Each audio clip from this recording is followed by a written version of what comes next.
یہ عبرت کی جا ہے، تماشا نہیں ہے۔ جب ہندوستان کے آخری شہنشاہ بہادر شاہ ظفر کو میکنیزی بحری جہاز میں بٹھا دیا گیا۔ یہ جہاز 17 اکتوبر 1858 کو رنگون پہنچ گیا۔ شاہی خاندان کے 35 مرد اور خواتین بھی تاجدار ہند کے ساتھ تھے۔ کیپٹن نیلسن ڈیوس رنگون کا انچارج تھا۔ وہ بندرگاہ پہنچا۔ اس نے بادشاہ اور اس کے حواریوں کو وصول کیا، رسید لکھ کر دی اور دنیا کی تیسری بڑی سلطنت کے آخری فرما روا کو ساتھ لے کر اپنی رہائش گاہ پر آ گیا۔ نیلسن پریشان تھا۔ بہادر شاہ ظفر قیدی ہونے کے باوجود بادشاہ تھا اور نیلسن کا ضمیر گوارا نہیں کر رہا تھا وہ بیمار اور بوڑھے بادشاہ کو جیل میں پھینک دے۔ مگر رنگون میں کوئی ایسا مقام نہیں تھا جہاں بہادر شاہ ظفر کو رکھا جا سکتا۔ وہ رنگون میں پہلا جلا وطن بادشاہ تھا۔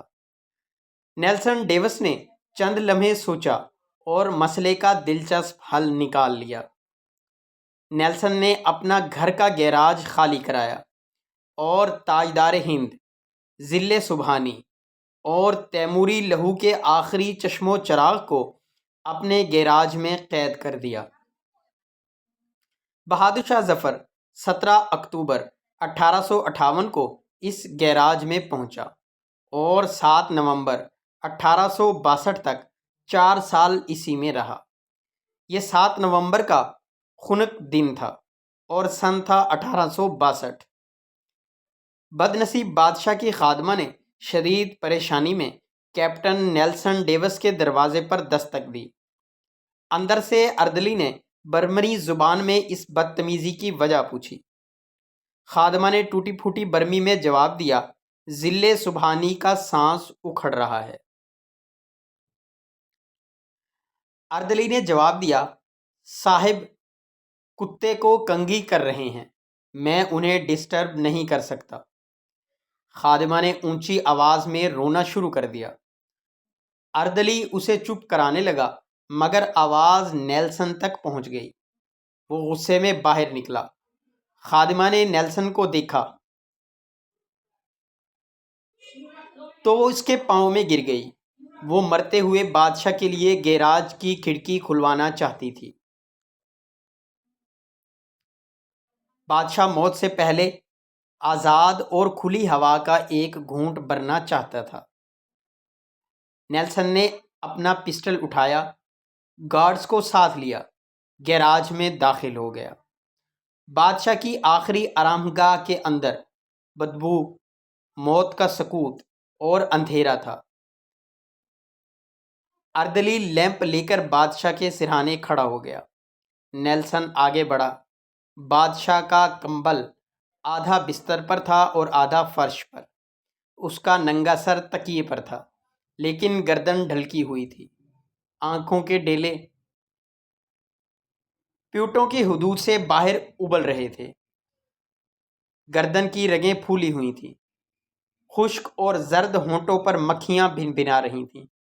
نیلسن نے زندگی میں ہزاروں چہرے دیکھے تھے لیکن اس نے کسی چہرے پر اتنی بے چارگی، اتنی غریب الوطنی نہیں دیکھی تھی۔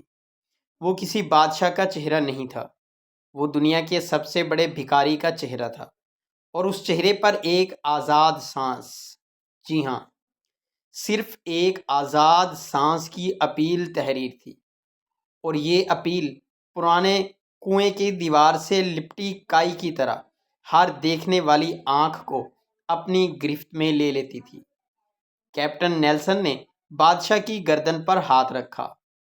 زندگی کے قافلے کو رگوں کے جنگل سے گزرے مدت ہو چکی تھی۔ ہندوستان کا آخری بادشاہ زندگی کی حد عبور کر چکا تھا۔ نیلسن نے لواحقین کو بلانے کا حکم دیا۔ لواحقین تھے ہی کتنے، ایک شہزادہ جواں بخت اور دوسرا اس کا استاد حافظ محمد ابراہیم دہلوی۔ وہ دونوں آئے۔ انہوں نے بادشاہ کو غسل دیا، کفن پہنایا اور جیسے تیسے بادشاہ کی نماز جنازہ پڑھی۔ قبر کا مرحلہ آیا تو پورے رنگون شہر میں آخری تاجدار ہند کے لیے 2 گز زمین دستیاب نہیں تھی۔ نیلسن نے سرکاری رہائش گاہ کے احاطے میں قبر کھدوائی اور بادشاہ کو خیرات میں ملی ہوئی مٹی میں دفن کر دیا۔ قبر پر پانی کا چھڑکاؤ ہو رہا تھا، گلاب کی پتیاں بکھیری جا رہی تھیں تو استاد حافظ ابراہیم دہلوی کے خزاں رسیدہ ذہن میں 30 ستمبر 1837 کے وہ مناظر دوڑنے لگے جب دہلی کے لال قلعے میں 62 برس کے بعد بہادر شاہ ظفر کو تاج پہنایا گیا۔ ہندوستان کے نئے بادشاہ کو سلامی دینے کے لیے پورے ملک سے لاکھوں لوگ دلی آئے تھے، اور بادشاہ جب لباس فاخرہ پہن کر، تاج شاہی سر پر سجا کر اور نادر شاہی اور جہانگیری تلواریں لٹکا کر دربار عام میں آیا تو پورا دلی تحسین تحسین کے نعروں سے گونج اٹھا۔ نقارچی نقارے بجانے لگے، گویے ہواؤں میں تانے اڑانے لگے، فوجی سالار تلواریں بجانے لگے اور رقاصائیں رقص کرنے لگیں۔ استاد حافظ محمد ابراہیم دہلوی کو یاد تھا، بہادر شاہ ظفر کی تاج پوشی کا جشن 7 دن جاری رہا، اور ان 7 دنوں میں دلی کے لوگوں کو شاہی محل سے کھانا کھلایا گیا۔ مگر 7 نومبر 1862 کی اس ٹھنڈی اور بے مہر صبح بادشاہ کی قبر کو ایک خوشحال قاری تک نصیب نہیں تھا۔ استاد حافظ ابراہیم دہلوی کی آنکھوں میں آنسو آ گئے۔ اس نے جوتے اتارے، بادشاہ کی قبر کے پائنتی میں کھڑا ہوا اور سورۃ توبہ کی تلاوت شروع کی۔ حافظ ابراہیم دہلوی کے گلے سے سوز کے دریا بہنے لگے۔ یہ قرآن مجید کی تلاوت کا اعجاز یا پھر استاد ابراہیم دہلوی کے گلے کا سوز؟ کیپٹن نیلسن ڈیوس کی آنکھوں میں آنسو آ گئے۔ اس نے ہاتھ اٹھایا اور اس غریب الوطن قبر کو سلوٹ پیش کر دیا، اور اس آخری سلوٹ کے ساتھ ہی مغل سلطنت کا سورج ہمیشہ ہمیشہ کے لیے غروب ہو گیا۔ آپ اگر کبھی رنگون جائیں تو آپ کو ڈیگن ٹاور شپ کی کچی گلیوں کی بدبودار جھگیوں میں آج بھی بہادر شاہ ظفر کی نسل کے خاندان مل جائیں گے۔ یہ آخری مغل بادشاہ کی اصل اولاد ہیں، مگر یہ اولاد آج سرکار کے وظیفے پر چل رہی ہے۔ یہ کچی زمین پر سوتی ہے، ننگے پاؤں پھرتی ہے، مانگ کر کھاتی ہے، اور ٹین کے کنستروں میں سرکاری نل سے پانی بھرتی ہے، مگر یہ لوگ اس قسمہ پرسی کے باوجود خود کو شہزادے اور شہزادیاں کہتے ہیں۔ یہ لوگوں کو عہد رفتہ کی داستانیں سناتے ہیں، اور لوگ قہقہے لگا کر رنگون کی گلیوں میں گم ہو جاتے ہیں۔ یہ شہزادے اور شہزادیاں کون ہیں؟ یہ ہندوستان کے آخری بادشاہ کی سیاسی غلطیاں ہیں۔ بادشاہ نے اپنے گرد نااہل خوشامدی اور کرپٹ لوگوں کا لشکر جمع کر لیا تھا۔ یہ لوگ بادشاہ کی آنکھیں بھی تھے، اس کے کان بھی اور اس کا ضمیر بھی۔ بادشاہ کے 2 بیٹوں نے سلطنت آپس میں تقسیم کر لی تھی۔ ایک شہزادہ داخلی امور کا مالک تھا اور دوسرا خارجی امور کا۔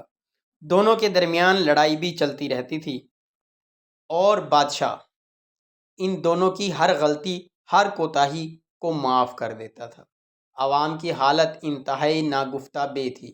مہنگائی آسمان کو چھو رہی تھی، خوراک منڈیوں سے کٹائی کے موسموں میں غائب ہو جاتی تھی۔ سوداگر منہ مانگی قیمت پر لوگوں کو گندم، گڑ اور ترکاری بیچتے تھے۔ ٹیکسوں میں روز بروز اضافہ ہوتا تھا۔ شہزادوں نے دلی شہر میں کبوتروں کے دانے تک پر ٹیکس لگا دیا تھا۔ طوائفوں کی کمائی تک کا ایک حصہ شہزادوں کی جیب میں چلا جاتا تھا۔ شاہی خاندان کے لوگ قتل بھی کر دیتے تھے تو کوئی ان سے پوچھ نہیں سکتا تھا۔ ریاست شاہی دربار کے ہاتھ سے نکل چکی تھی۔ نواب، صوبیدار، امیر اور سلطان آزاد ہو چکے تھے، اور یہ مغل سلطنت کو ماننے تک سے انکاری تھے۔ فوج تلوار کی نوک پر بادشاہ سے جو چاہتی منوا لیتی تھی۔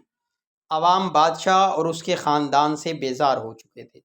یہ گلیوں اور بازاروں میں بادشاہ کو ننگی گالیاں دیتے تھے، اور کوتوال چپ چاپ ان کے قریب سے گزر جاتے تھے، جبکہ انگریز مضبوط ہوتے جا رہے تھے۔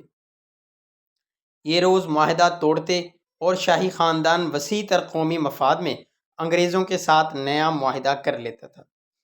انگریز بادشاہ کے وفاداروں کو قتل کر دیتے تھے، اور شاہی خاندان جب احتجاج کرتا تھا تو انگریز بادشاہ کو یہ بتا کر حیران کر دیتا تھا، ذل الہی، وہ شخص آپ کا وفادار نہیں تھا، وہ ننگے انسانیت آپ کے خلاف سازش کر رہا تھا، اور بادشاہ اس پر یقین کر لیتا تھا۔ بادشاہ نے طویل عرصے تک اپنی فوج بھی ٹیسٹ نہیں کی تھی، چنانچہ جب لڑنے کا وقت آیا تو فوجیوں سے تلواریں تک نہ اٹھائی گئیں۔ ان حالات میں جب آزادی کی جنگ شروع ہوئی اور بادشاہ گرتا پڑتا شاہی ہاتھی پر چڑھا تو عوام نے لا تعلق رہنے کا اعلان کر دیا۔ لوگ کہتے تھے ہمارے لیے بہادر شاہ ظفر یا الیگزینڈر وکٹوریا دونوں برابر ہیں۔ مجاہدین جذبے سے لبریز تھے، لیکن ان کے پاس قیادت نہیں تھی۔ بادشاہ ڈبل مائنڈڈ تھا، یہ انگریز سے لڑنا بھی چاہتا تھا اور اپنی مدت شاہی بھی پوری کرنا چاہتا تھا۔ چنانچہ اس جنگ کا وہی نتیجہ نکلا جو ڈبل مائنڈڈ ہو کر لڑی جانے والی جنگوں کا نکلتا ہے۔ شاہی خاندان کو دلی میں ذبح کر دیا گیا، جبکہ بادشاہ جلا وطن ہو گیا۔ بادشاہ کیپٹن نیلسن ڈیوس کے گراج میں قید رہا، گھر کے احاطہ میں دفن ہوا، اور اس کی اولاد آج تک اپنی عظمت رفتہ کا ٹوکرا سر پر اٹھا کر رنگون کی گلیوں میں پھر رہی ہے۔ یہ لوگ شہر میں نکلتے ہیں تو ان کے چہروں پر صاف لکھا ہوتا ہے، جو بادشاہ اپنی سلطنت، اپنے مینڈٹ کی حفاظت نہیں کرتے، جو عوام کا اعتماد کھو بیٹھتے ہیں، ان کی اولادیں اسی طرح گلیوں میں خوار ہوتی ہیں۔ یہ عبرت کا کشکول بن کر اسی طرح تاریخ کے چوک میں بھیک مانگتی ہیں، لیکن ہمارے حکمرانوں کو یہ حقیقت سمجھ نہیں آتی۔ یہ خود کو بہادر شاہ ظفر سے بڑا بادشاہ سمجھتے ہیں۔ اللہ ہم پر رحم کرے۔ امید کرتا ہوں آج کی ویڈیو بھی آپ کو پسند آئی ہوگی۔ آپ سے درخواست ہے چینل کو سبسکرائب کر لیں اور بیل آئیکن کو ضرور پریس کر دیں تاکہ ہر نئی آنے والی ویڈیو سب سے پہلے آپ تک پہنچ سکے۔ والسلام۔